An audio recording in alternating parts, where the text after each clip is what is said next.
it's interesting to see how the language of action films has developed and changed cinema in just the last 10 years.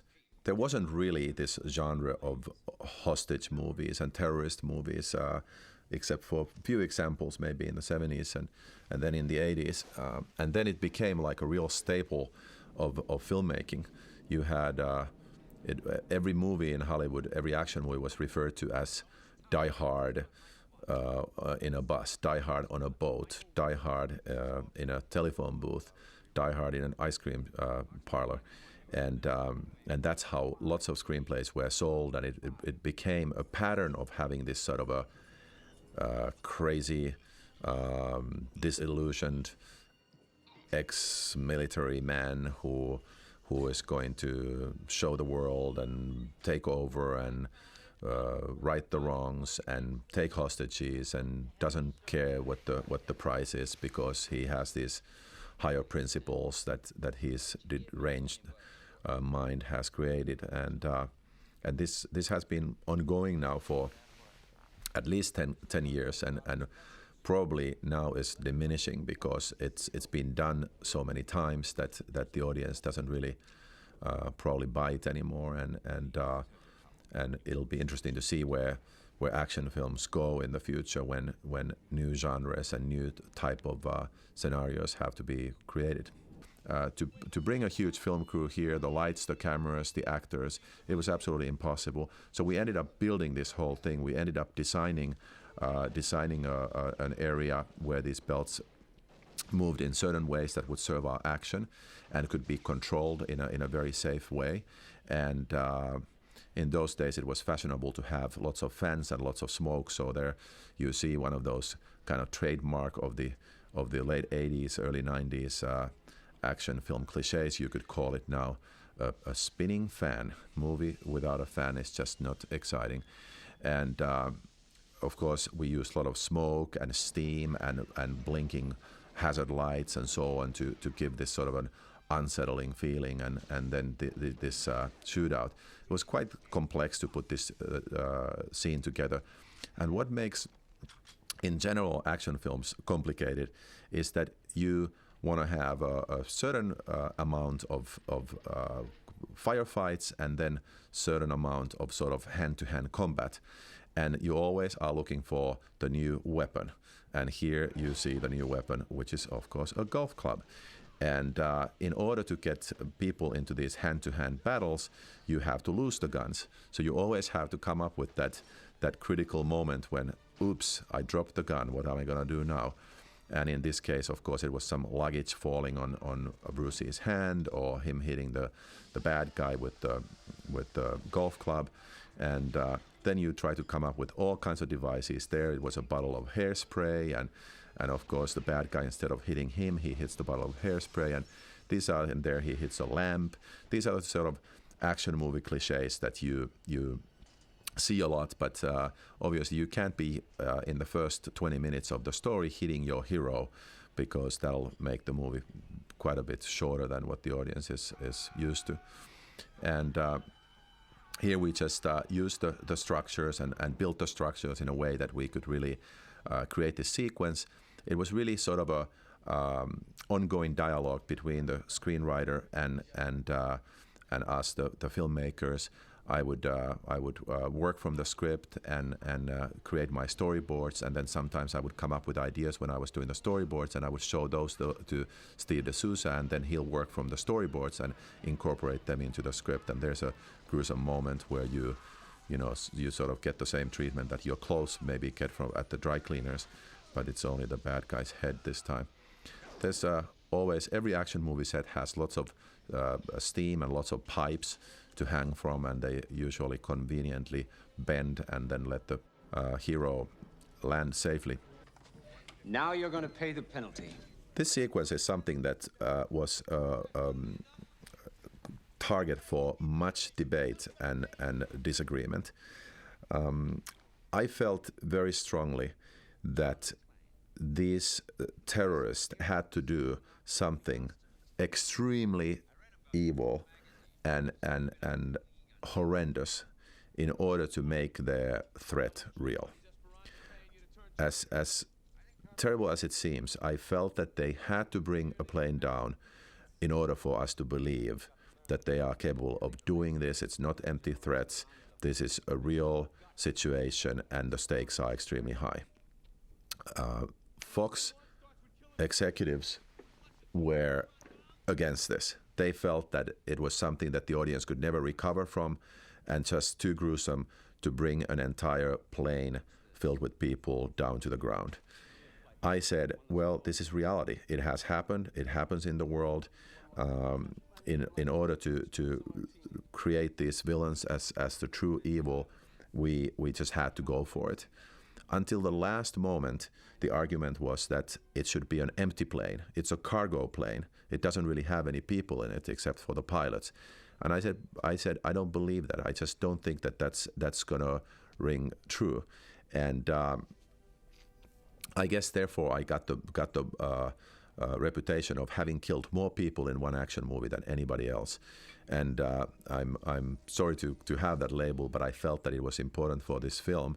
And till the last moment, my agreement with the executives was that in case the audience, as you know, these movies are tested before they come out, in case the audience feels that it's too much and they turn against it, we will then say, we will not show the interior of the plane, and we will actually say that it was a cargo plane and it was empty. And I held to that opinion, and we tested the movie. And obviously the audience was very upset by that scene, but at the same time, that made them extremely upset with the villains. And the very simple belief that I have about these type of movies is that more powerful your villain is, more powerful your hero is. And it made our villain extremely powerful and evil, and I think it also escalated to Bruce's character to another level. And then everything he did in order to save his wife and the other people was just that much more powerful.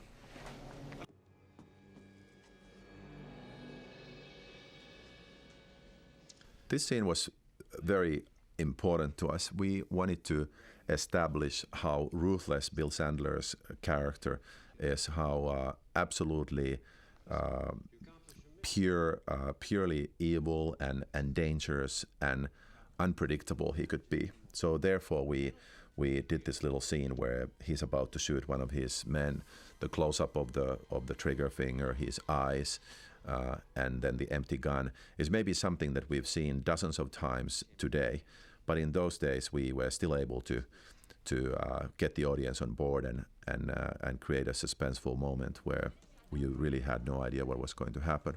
Hot shot, I know what I'm doing. We're going to dust it down. We'll take all the pictures. We'll sweep. It was very important to establish again this sort of animosity between Bruce Willis and the head of police, just to paint him as an underdog, somebody who can't trust the authorities, somebody who has to work alone, because it's very critical that he doesn't come across as a bully, as somebody who is just this lone macho guy who wants to do everything his own way. He's just an everyman. He's just like one of us who sees a situation that is problematic, wants to do something about it. But as we all so many times feel, there's a certain distrust that we have with the government, with the authorities, and you just have to take law into your own hands sometimes. What I liked about this movie was I felt that while some of the elements of it are quite comic bookish, it still has true emotion. And I come back to the fact that I think this relationship between Bruce and his wife really grounds it in true emotions. So I feel that the people on the plane, the people in the air traffic control tower, they display real emotions, and you really get involved in this. Here we have this team of soldiers coming to the rescue, and it was very important to establish that here is really a solid team of guys who are coming in at the critical moment. We can really trust them. These are the good guys. And finally we have a sigh of relief where we think that things are looking better and are in good hands. And Bruce is getting some help, of course, just to pull the rug from under the audience's feet later on and show that things are just getting worse and worse. In a movie like Die Hard 2, humor is very important. Freedom. Not yet. And these sort of snappy lines. Of course, again, if you compare action movies of today and of 10 years ago, this sort of a one-liner punchline was quite new in action films in those days. Then it was made very common in movies like Lethal Weapon or the Terminator movies and Arnold Schwarzenegger movies and so on. But in these days it was still fairly new, and obviously a lot of these type of one-liners wouldn't really work so well anymore in today's climate, because we've heard it all, and it doesn't sound so fresh anymore. There's a real art of scars, cuts, and dirt in action films. You want to have your characters banged up enough so that they look like they've done something. But it's a real art form trying to decide where to put those scars. They usually seem to be in eyebrows and cheekbones and so on. It's critical because you don't want your star to appear unattractive, yet they have to look like they've really done something. Of course, again, in the land of devices and action tricks, we established early on in the movie that this lady sitting next to Bonnie Bedelia's character has this zapping device that he uses to zap criminals, kind of a safety device, and that was only established so that Bonnie could then later on use it. That's a very simple law of drama and action storytelling. You have to set up everything in order to pay it off later on. If she now pulled a zapper out of the lady's purse, we would say that is awfully convenient. It is still convenient, but it's been established earlier and then feels like a realistic way of resolving the situation. So soon we'll be witnessing Bonnie going to the bathroom and taking care of business with our friendly reporter. Of course, one could ask what airline would let somebody take a zapper like that on board, but we have to take that license when we are making the film and hope that audience will be with us. Another problem in action films, besides what weapons to use and how to conveniently get rid of them and gain them when necessary, is how to get rid of the bad guys, because once you establish somebody as truly evil, it is just not enough to shoot them or have a car hit them. You have to keep reinventing the wheel and coming up with something that would offer audience some kind of a surprise, some kind of a new experience. So how about sucking one of the villains into the engine of a 747? That seemed like an original idea at the time, and certainly made sure that he was not coming back anytime soon.